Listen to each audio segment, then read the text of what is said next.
बोलिए श्री कृष्ण महाराज की जय। श्री कृष्ण गोविंद हरे मुरारी, हे नाथ नारायण वासुदेवा।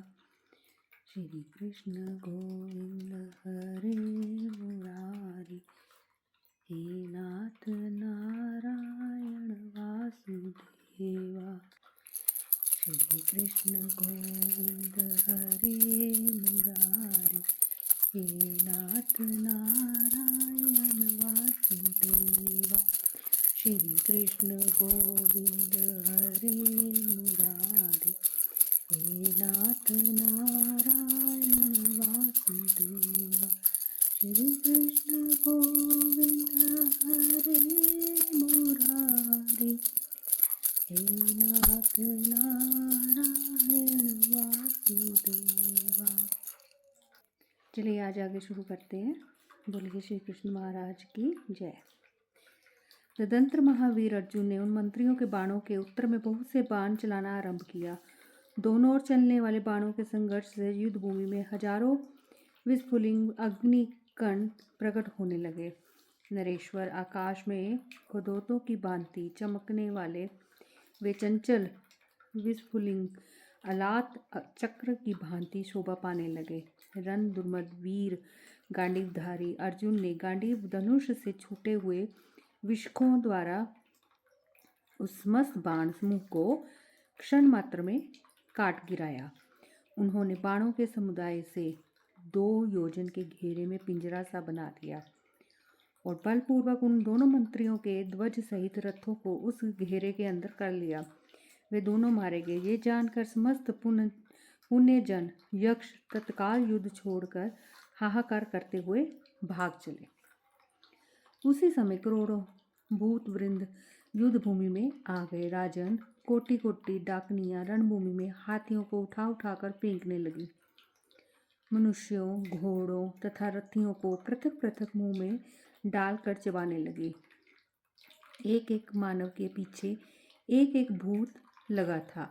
10 के साथ 10 भूत दौड़ते दिखाई देते थे। परमत गणों ने खटवांग से बारंबार लोगों को मारा और गिराया।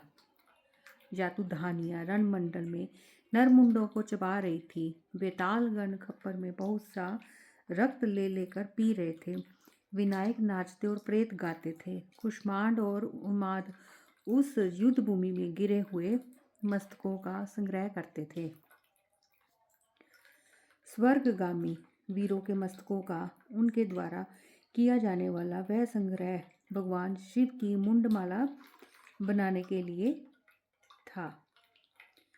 मात्रगण ब्रह्मा, राक्षस और भैरव उस युद्ध में कटकर गिरे हुए मस्तकों को गेंद की तरह बारंबार उछालते, फेंकते हुए हंसते, खिलखिलाते और अट्टहास करते थे। विकराल मुख वाले पिशाच बुरी तरह कूद फांद रहे थे। पिशाचनियां युद्ध में बच्चों को गरम गरम रक्त पिलाती थी और बच्चों को आश्वासन देते हुए कहती थी, बेटा मत रो, हम लोग तुम्हें इन लोगों की आंखें भी निकाल निकाल कर देंगे। इस प्रकार भूतगणों का बल बढ़ता देख बलदेव के छोटे भाई बलवान गद हाथ में गदा लेकर मेघों के समान गर्जना करने लगे।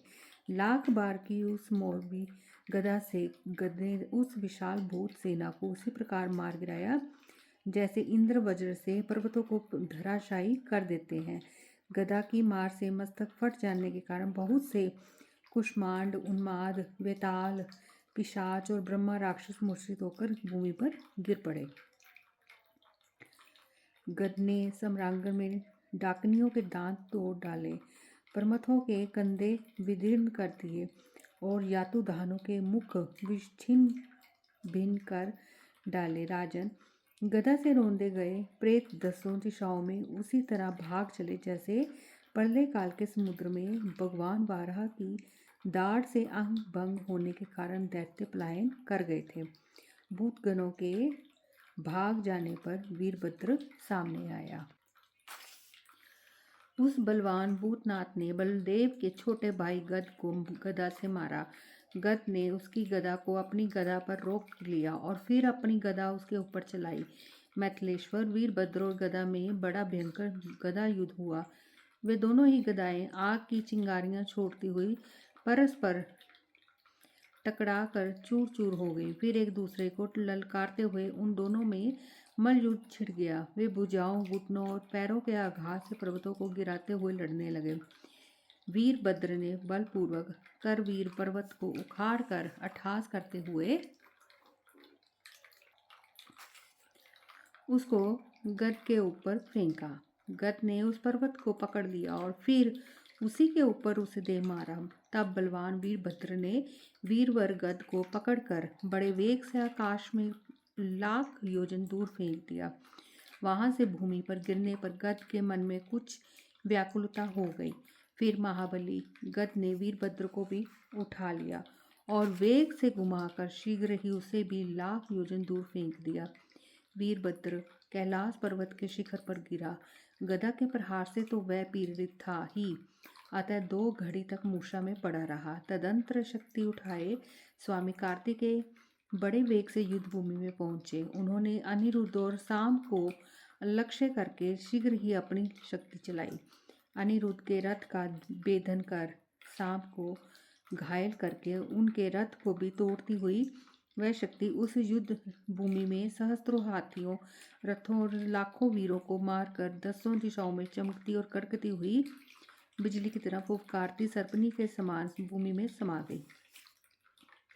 तब क्रोध से भरे महाबाहु जामवती कुमार साम ने प्रत्यंचा का घोष करते हुए तर्कस से एक बाण निकाला।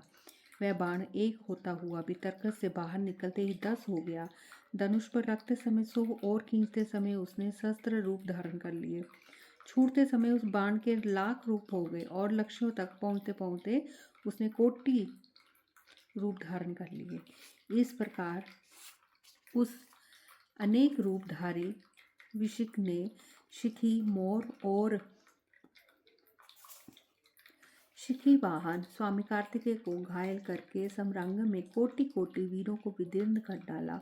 कार्तिकेय के क्षत विक्षत होने और कुछ व्याकुलचित हो जाने पर चूहे पर चढ़े हुए गणेश और गजानन वहां आ पहुंचे।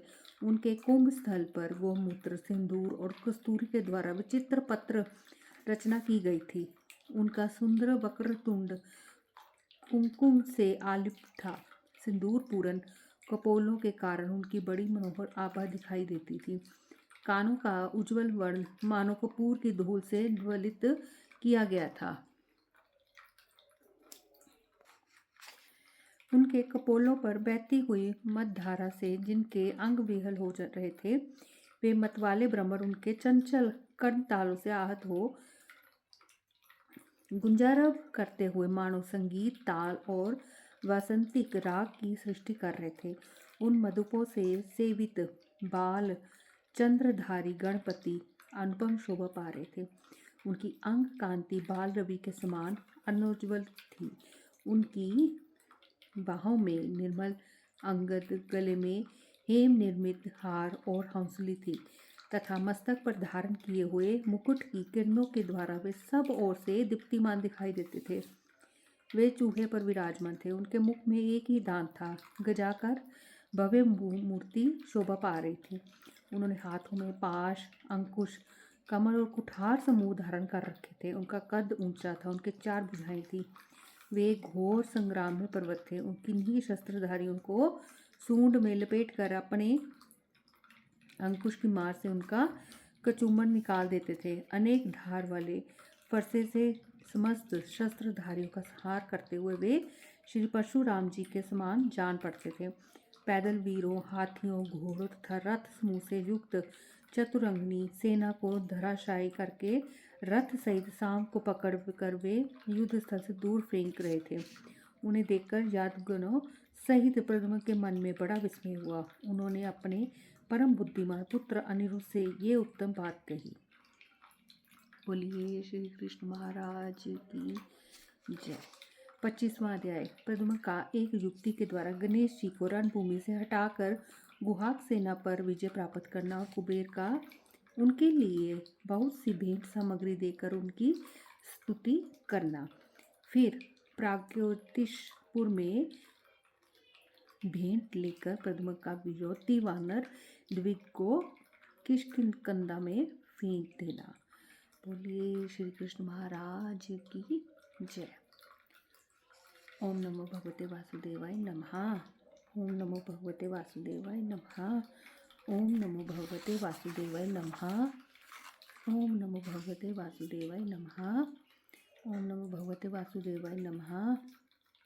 ओम नमो भगवते वासुदेवाय नमः। ओम नमो भगवते वासुदेवाय नमः। ओम नमो भगवते वासुदेवाय नमः। ओम नमो भगवते वासुदेवाय नमः। ओम नमो भगवते वासुदेवाय नमः। ओम नमो भगवते वासुदेवाय नमः। ओम नमो भगवते वासुदेवाय नमः। भक्तजनों, सनातन धर्म से जुड़े रहिए। सनातन पुराण चैनल को आप सब्सक्राइब कीजिए। धन्यवाद। बोलिए श्री कृष्ण महाराज की जय।